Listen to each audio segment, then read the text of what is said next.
नमस्कार दोस्तों। आज की कहानी है एक ऐसे घर की जो देखने में था बिल्कुल परफेक्ट, लेकिन उसके अंदर कुछ ऐसा था जो इंसान की कल्पना से भी परे था। एक ऊंची इमारत की 13वीं मंजिल, कमरा नंबर 1302 और 2 जिंदगियां जो उस रात के बाद हमेशा के लिए बदल गईं। ये कहानी है लखनऊ के आर्यन और जानवी की। लखनऊ में आर्यन नाम का एक लड़का रहता था, पढ़ाई में तेज, सपनों से भरा।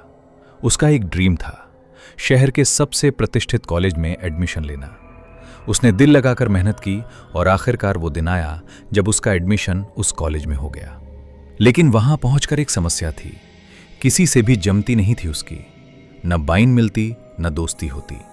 करीब 1.5 महीने बाद एक लेट एडमिशन आया उसकी क्लास में, जानवी। जानवी को पहली बार देखते ही आर्यन का दिल बोल उठा।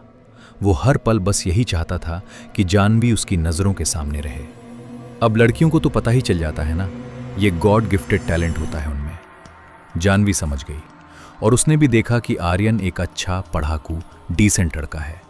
धीरे धीरे नोट्स का एक्सचेंज हुआ, फिर दोस्ती, फिर कैंटीन, लाइब्रेरी, और कुछ महीनों बाद दोनों एक दूसरे के बॉयफ्रेंड गर्लफ्रेंड बन गए।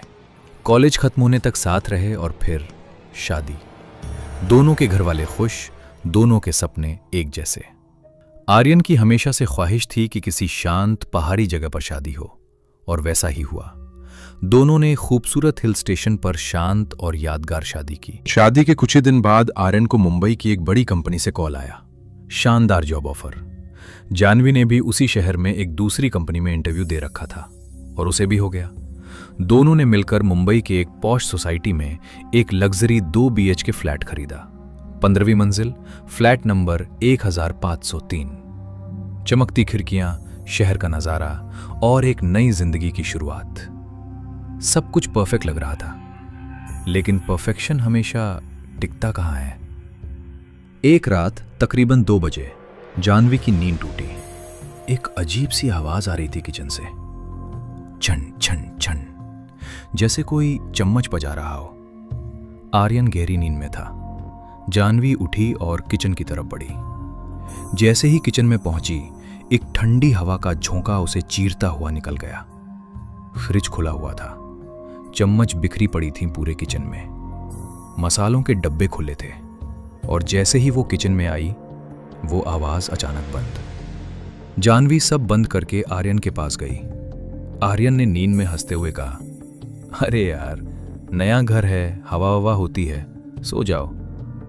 जानवी को नींद नहीं आई उस रात, और ये महज शुरुआत थी। अगले कुछ दिनों में चीजें और अजीब होती गईं। जानवी जब भी वॉशरूम के आईने के सामने खड़ी होती, उसे अपने पीछे एक साया दिखता, झप से गायब हो जाता। घर में सिर्फ वो दोनों थे, कोई बाई, कोई हेल्पर नहीं। फिर शुरू हुई और चीजें। जानवी को लगता कि कोई उसके बाल छू रहा है, कंधे पर कोई हाथ रखता है। चीजें अपनी जगह बदल जाती हैं। रात को अचानक टीवी चालू हो जाती है। पंखा जो सीधा चल रहा होता है, अचानक रुककर उल्टा घूमने लगता है। जानवी ने आर्यन को कुछ नहीं बताया, क्योंकि वो जानती थी आर्यन मानेगा नहीं। एक दिन आर्यन की छुट्टी थी। वो अपने ऑफिस टेबल पर काम कर रहा था। तभी अचानक उसकी कुर्सी टेबल से दूर होने लगी। धीरे धीरे पीछे पीछे, एक हाथ की दूरी। आर्यन हक्का बक्का। उसने जोर से पकड़ने की कोशिश की, लेकिन कुर्सी खुद पीछे जा रही थी। किसी ने धक्का नहीं दिया था, कोई था ही नहीं वहां। उसी रात उसने जानवी को बुलाया और कहा, यार मुझे भी सब बताओ, मैं मानता हूं कुछ है इस घर में। और तब जानवी ने सब कुछ बताया। उसी रात करीब 10 बजे पूरे फ्लैट की लाइट अचानक चली गई, जैसे किसी ने जानबूझकर बंद की हो। जानवी ने मोबाइल जलाया। आर्यन मीटर बोर्ड चेक करने लगा। तभी मोमबत्ती की लौ बिना किसी हवा के जोर जोर से हिलने लगी। आर्यन बोला, इतना हिला क्यों रही हो? जानवी बोली, मैं कुछ नहीं कर रही। आर्यन ने मोमबत्ती देखी और उसी पल जानवी की आंखें फैल गईं। आर्यन, पीछे देखो।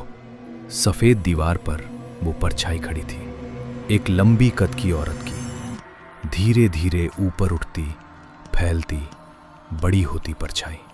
दोनों भागकर दरवाजे की तरफ भागे। धड़ाम, दरवाजा बंद हो गया। खिड़कियां अपने आप बंद होने लगीं। घर कांपने लगा।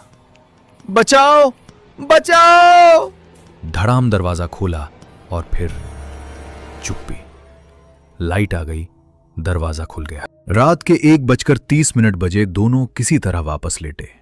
कमरे में हल्की आवाज में हनुमान चालीसा लगाई, नाइट बल्ब जलाया, सोने की कोशिश की।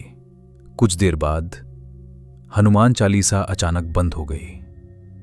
दोनों की नींद खुली और उस कोने में जहां वो छोटा डिब्बा रखा था, एक आकृति खड़ी थी। चेहरा असामान्य रूप से बड़ा, शरीर नॉर्मल, हर तरफ सन्नाटा, कोई आवाज नहीं, सिर्फ गुर्राने की हल्की आवाज। वो धीरे धीरे आगे आया और बोला, अगर यहां रहना है तो मेरे नियम मानो। जानवी की जोरदार चीख निकली और वो बेहोश।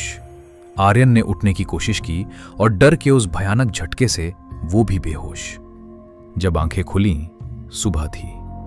हनुमान चालीसा फिर चल रही थी। कमरा नॉर्मल था। सपना था या सच? जानवी ने कहा, आज ऑफिस मत जाओ, नीचे वाली आंटी आई हैं, उनसे बात करते हैं। दूसरी मंजिल पर रहती थी एक बुजुर्ग आंटी, उम्र कोई 75 से 80 साल, बहुत अच्छे स्वभाव की। दोनों उनके पास पहुंचे। बात बात में जानवी ने पूछ ही लिया, आंटी पहले भी कोई इस घर में रह चुका है? आंटी ने थोड़ा रुककर कहा, बच्चों पहले भी लोग रहे हैं लेकिन टिक नहीं पाए। उन्होंने बताया, तुम्हारे फ्लैट में कुछ साल पहले एक जोड़ा रहता था। वो दोनों किसी गहरे सदमे में थे, किसी से मिलते नहीं। एक दिन गैस जैसी गंध आई, दरवाजा तोड़ा और पता चला कि दोनों 15 से 16 दिन पहले ही दम तोड़ चुके थे। किसी को पता ही नहीं चला। इसलिए बच्चों उस फ्लैट को छोड़ दो, किराए पर दे दो कुछ दिनों। दोनों वापस ऊपर चले। लिफ्ट में 15 का बटन दबाया। 13वीं मंजिल पर पहुंचते ही लिफ्ट अचानक झटका खाकर रुक गई। लाइट गई, अंधेरा। लिफ्ट की छोटी स्क्रीन पर एक नंबर फ्लिकर करने लगा, 1503।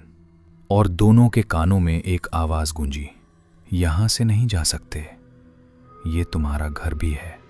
दोनों चिल्लाए। लिफ्ट खुली, लोग आए, बाहर निकाला। आर्यन ने कहा, घबराहट हुई, सब ठीक है। सीढ़ियों से ऊपर पहुंचे, फ्लैट का दरवाजा खोला।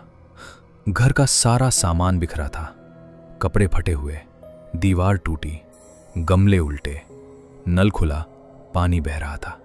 A to Z बर्बादी। आर्यन ने उस खाली कमरे में जोर से कहा, सुनो, तुमने हमारा सामान बर्बाद किया ठीक है, लेकिन हम डर के नहीं भागेंगे। हम इंसान हैं और तुम एक भटकी हुई आत्मा। हम जाएंगे और हमारे पीछे मत आना। जो कपड़े जमीन पर थे उन्हें उठाया, सूटकेस भरा और बिना पीछे देखे दोनों उस फ्लैट से बाहर निकल गए। कुछ दिन बाद दोनों ने फिर किराए का नया फ्लैट लिया। आज आर्यन और जानवी की जिंदगी नॉर्मल है, लेकिन उस इमारत की तरफ उन्होंने फिर कभी मुड़कर नहीं देखा। यह घटना मुझे जानवी ने खुद इंस्टाग्राम पर लिखकर भेजी। मैंने सोचा ये कहानी आपको सुनाना जरूरी है। हर घर की दीवारें बोलती हैं, बस सुनने वाला चाहिए। अगर आपके साथ भी कभी कुछ ऐसा हुआ है, इंस्टाग्राम पर हमें लिखें। और अगर ये कहानी आपको डरा कर गई तो लाइक जरूर करें, सब्सक्राइब करें और बेल दबाना मत भूलना।